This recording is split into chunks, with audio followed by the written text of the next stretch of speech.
Hello বন্ধুরা, welcome back to my channel. তো এই এপিসোডের শুরুতে আমরা দেখি যেখানে শেন সব কিছু এক্সপ্লেন করতে চাইছিল দাঙ্গিউনের সামনে, বাট তার আগেই লু তাকে সেখান থেকে নিয়ে চলে যায়।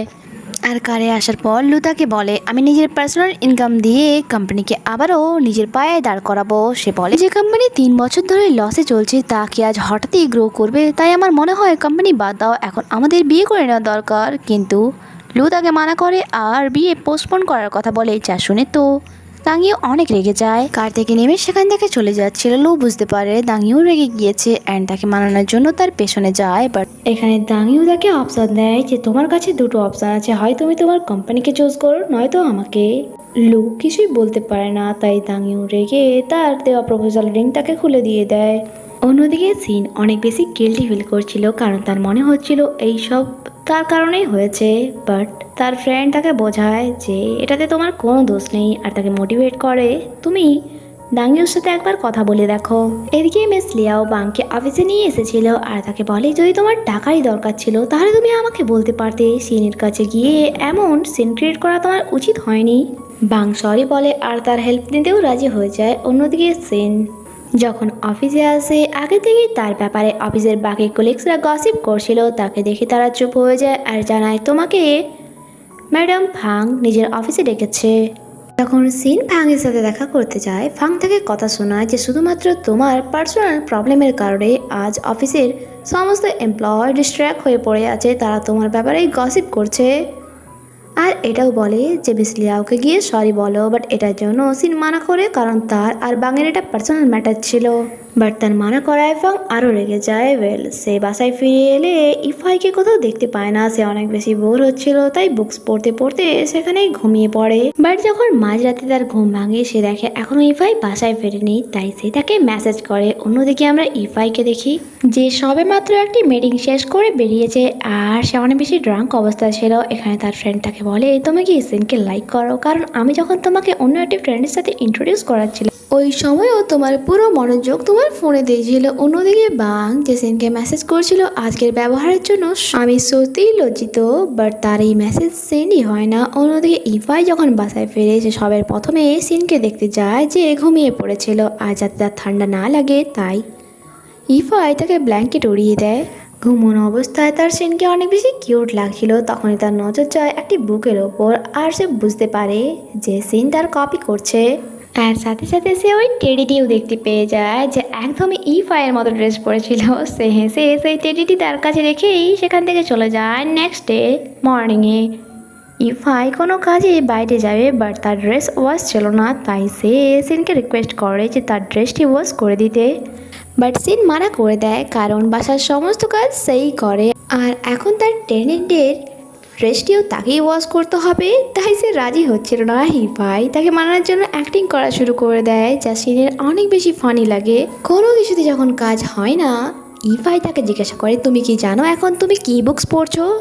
সে অ্যাক্টিং করা শুরু করে দেয় যেমন কি সে কিছুই জানে না। বাট ইফাই বলে আমি দেখেছি আমার কাছে যে বুকসটি আছে তোমার কাছেও সেই বুকসগুলোই আছে। আর শিন বুঝতে পারে যে সে ধরা পড়ে গিয়েছে, বাট তাও সে তার নাটক কন্টিনিউ রাখে অ্যান্ড বলে এটা জাস্ট একটা কোইন্সিডেন্ট। ইফাই এই ব্যাপারে বেশি কথা না বলে তাকে সোজা একটি অফার দেয় যে যদি তুমি আমার ড্রেস ওয়াশ করে দাও তাহলে আমি আমার নেক্সট বুকসগুলির টাইটেল আমি তোমার সাথে শেয়ার করব। আর যা শোনা মাত্রই শিন তার ড্রেস ওয়াশ করতে রাজি হয়ে যায় আর তাকে বলে ঠিক আছে তুমি আমার জন্য গ্রসারি নিয়ে আসো, ততক্ষণে আমি তোমার ড্রেসটি ওয়াশ করে দিচ্ছি। বাট যখন সে ওয়াশ করার পর ওই ড্রেসটি চেক করে সে দেখে তার বোতামগুলি তো খারাপ হয়ে গিয়েছে, ইভেন তো একটা বোতাম ছিঁড়েও গিয়েছে।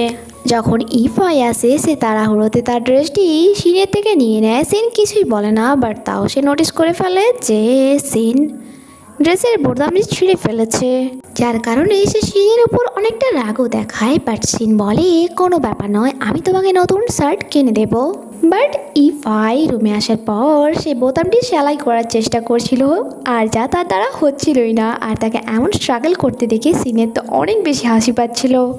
আর সে তার রুমের মধ্যে চলে যায়। ইফাই তাকে দেখে নিজের শার্টটি লুকিয়ে ফেলে। সিন বলে আমি জানি তুমি এখন কি করছিলে। তুমি যদি চাও আমি তোমার শার্টটি ঠিক করি তাহলে চলো আগে আমরা একসাথে লাঞ্চ বানাই গিয়ে, তারপর আমি তোমার শার্টটি ঠিক করে দেব। ইফাই খুশি হয়ে যায় আর তার সাথে খুশি খুশি যেতে থাকে। বাট সিন বলে তোমাকে ডিসেস ওয়াশও কিন্তু করতে হবে। যা শুনে সে কিছুক্ষণের জন্য আটকে যায়, বাট কী করতো বেচারা, তার ইমার্জেন্সি ছিল, তাই সিনের অফারে তাকে রাজি হতে হয়। এরপর আমরা দেখি তারা একসাথে বসে লাঞ্চ করছে, আর লাঞ্চের পর ইফাই ডিসেস ওয়াশ করছিল। সিন তখন তার ড্রেসের ওই বোতামটি সেলাই করছিল। ইফাই তার কাছে এসে বলে, তুমি এইসব কাজ কি করে জানলে? সে বলে, আমি যখন ছোট ছিলাম আমার মম আমাকে এইসব শেখাতো। সে তাকে তার শার্ট দিয়ে নিজের রুমে চলে যায়। অন্যদিকে আমরা লুকে দেখি যে নতুন ইনভেস্টর খোঁজার জন্য একটি খুব বড় বিজনেসম্যানের বাসায় এসেছিল, বাট সে সেখানে তাদের ফ্যামিলি ফটো দেখে আর জানতে পারে এই পার্সনটি তো ইফাইয়ের ড্যাড ছিল। আর আর মিস লি যখন সেখানে আসে সেও লোককে একই কথা বলে, ঠিক যেটা ইফাই তাকে রিজেক্ট করার আগে বলেছিল। এখান থেকেও রিজেক্ট পাওয়ার পর সে অনেক বেশি ডিসঅ্যাপয়েন্টেড ফিল করে। অন্যদিকে সিন আজ গিয়েছিল দাঙ্গিওর সাথে কথা বলতে এই ব্যাপারে, বাট যখন সে জানতে পারে সে তো লুর সাথে ব্রেকআপই করে নিয়েছে, সে তাকে বলে তুমি এটা ঠিক করনি। হতে পারে লু এই ব্যাপারে কিছুই জানতো না, বাট এই সময় তার পাশে তোমার থাকা দরকার তাকে কমফর্ট করার জন্য। এদিকে লুও যখন বাসায় ফিরে তার অনেক বেশি একা মনে হয় দাঙ্গিউকে ছাড়া। অন্যদিকে ইফাই তার এগ্রিকালচার প্রজেক্টে ছিল, যেখানে যখন তাকে জিজ্ঞাসা করা হয় সে এই প্রজেক্টে পার্টিসিপেট কেন করতে চায়, ইফাই তখনই সেখানে স্পিচ দেয় যা ওই প্রজেক্টের টিম লিডার ফালি শুনতে চেয়েছিল। ঠিক তেমনই, মানে এটা থেকে এটাই বোঝা যাচ্ছে যে ইফাই কতটা ট্যালেন্টেড ছিল। সে সব কিছু খুব মনোযোগের সাথে অবজার্ভ করতো, তাই তাদের ডিলটিও অ্যাকসেপ্ট হয়ে যায়। নেক্সট দিনে আমরা মিস্টার লিয়াওকে দেখি যে গোল্ড স্কেল ছিল। তখনই ফালি প্রজেক্টে ইনভেস্টর সেখানে আসে, যিনি মিস্টার লিয়াওয়ের থেকে এই এগ্রিকালচার প্রজেক্টের ব্যাপারে লুকোতে চাইছিল, বাট এই ব্যাপারে তো মিস্টার লিয়াও আগে থেকেই জানতো। নেক্সট দিনে আমরা ইফাইকে দেখি যে চ্যাংইউর সাথে দেখা করতে এসেছিল আর তার জন্য গিফটও নিয়ে এসেছিল। তাকে স্যার দেখে ইফাই জিজ্ঞাসা করে, কি হলো, ইউ কি তোমাকে আবারও একবার রিজেক্ট করেছে? চ্যাংইউন তাকে সব কিছু বলে দেয় আর এটাও জানায় আমি তার যোগ্য নই, তাই তার পিছনেও ছেড়ে দিয়েছি, কারণ আমি নিজেকে বদলাতে পারবো না। ইফাই বলে, কি পাগলের মতো কথা বলছো তুমি? ভালোবাসায় মানুষ কত কিছু না করছে আর তুমি সামান্য নিজেকে বদলাতে পারবে না? আমাকেই দেখো, সিনের কারণে আমি এখন কত বদলে গিয়েছি। আগে তো আমি কাজ বাজ একদমই করতাম না, ইভেন তো আমি করতেই পারতাম না, বাট শুধুমাত্র সিনের কারণে আমি এখন তো ড্রেস ওয়াশ থেকে শুরু করে ডিশেস ওয়াশও করি। তাই বন্ধু, হাল ছেড়ো না। যা শুনে চ্যাংইউরও মোটিভেট হয়ে যায় আর সে ডিসাইড করে ইউর জন্য সে নিজেকে চেঞ্জ করবে। ইফাই যখন বাসায় ফেরে অনলাইন একটি রেস সিন তাকে দেখায় আর বলে, তোমার বাটনটি যে আমি খারাপ করেছিলাম ঠিক সেম একটি বাটন আমি পেয়ে গিয়েছি আর তাই আমি এটা বাই করতে চলেছি। সে বলে এইসবের কোনো দরকার নেই। এদিকে চ্যাংইউন যখন বাসায় ফিরে আসে মম তাকে কিছু ফ্রুটস দিয়ে বলে, কয়েকদিন পরেই তোমার বার্থডে আসছে, তাই আমি চাই তুমি এটা ইফাইকে দিয়ে তাকে বার্থডের জন্য ইনভাইট করে দিয়ে আসো। তাই আবারও একবার সে ইফাইয়ের সাথে দেখা করতে চায়, যেখানে সে ইফাইকে তো ইনভাইট করে, তার সাথে সাথে সিনকেও ইনভাইট করে আর বলে, তোমার যাতে না ওখানে আনকমফর্টেবল ফিল হয় তাই তুমি তোমার ফ্রেন্ড ইউকেও ইনভাইট করতে পারো। তাই সিনও ইউকে কল করে এটা বলছিল, বাট সে অবাক হয় যখন শোনে যে ইউকে তো চ্যাংইউনের মম আগেই ইনভাইট করে ফেলেছে আর ওই দিন সে সেখানে যাচ্ছে। বার্থডের দিন চলে আসে, যেখানে সবাই এখানে বসেছিল আর চ্যাংইউনের মম সিনের জবের প্রশংসা করে যাচ্ছিল, যখন কি সে ইউকে ছোট দেখাচ্ছিল যে তার জবটি এতটাও ভালো না।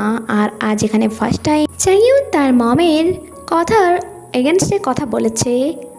যখন ইউ সেখান থেকে উঠে চলে যাচ্ছিল চ্যাংইউনও তার পেছনে যায় তাকে কমফর্ট করার জন্য।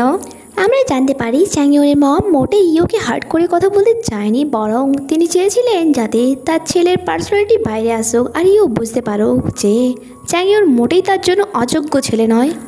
আর মমের প্ল্যানে তিনি সাকসেসও হয়েছিলেন, আর যা ইফাই ও সিনও নোটিস করে। এরপর তারা বাসায় ফিরে আসে, যেখানে সিন বাসার কাজ করছিল আর ইফাই তার পেগি ব্যাংকটি ভরতে হেল্প করছিল। ও সে নোটিস করে যে সিন বাসার কাজ করতে করতেই বুকস পড়ে যাচ্ছে, তাই তাকে আন্ডারএস্টিমেট করেই ইফাই বলে, এমন ভান দেখাচ্ছ যেমন কি না কি পড়ে নিচ্ছ, চলো কোশ্চেন করা যাক। আর তাকে কোশ্চেন জিজ্ঞাসা করে। নেক্সট সিনে চ্যাংইউ যখন তার পার্ট টাইম জবে ছিল, আজ ফার্স্ট টাইম ইউ তার কাছে এসেছিল আর তার কাজে হেল্পও করে, যা চ্যাংইউনের অনেক ভালো লাগে। এদিকে ইফাই যখন অফিসে আসে, অফিসের সমস্ত এমপ্লয় বাং অ্যান্ড সিনের ওই ম্যাটারটি নিয়েই গসিপ করছিল, কারণ আবারও একবার তাদের ভিডিও ভাইরাল হয়ে গিয়েছিল। তাই সে তার ম্যানেজারকে কল করে বলে এই সমস্ত রিউমার্স থামাতে। যখন সে ভেতরে যায় তখনও তারা ভিডিওর ব্যাপারে গসিপ করে যাচ্ছিল, তাই তাদেরকে একটু বকা দিয়ে বলে নিজেদের কাজে মন দাও। নাইটে সিন ডিনার বানিয়ে সবার প্রথমে ইফাইকে আওয়াজ দেয়। সে রিয়েলাইজ করে যে ইফাই তার অভ্যাসে পরিণত হয়েছে, আর এখন ইফাইকে ছাড়া তার ডিনার টেবিল যেন অনেক বেশি খালি খালি লাগছে। তখনই ইফাই অফিস থেকে আসে আর ডাইরেক্ট খেতে বসে পড়ে। খেতে খেতে সে শিনের খাবারের প্রশংসা করে, যা শুনে শিনের কিছু ফিল হয় আর তাকে বলে তুমি তাড়াতাড়ি নিজের জন্য কোনো নিউ অ্যাপার্টমেন্ট খুঁজে নাও।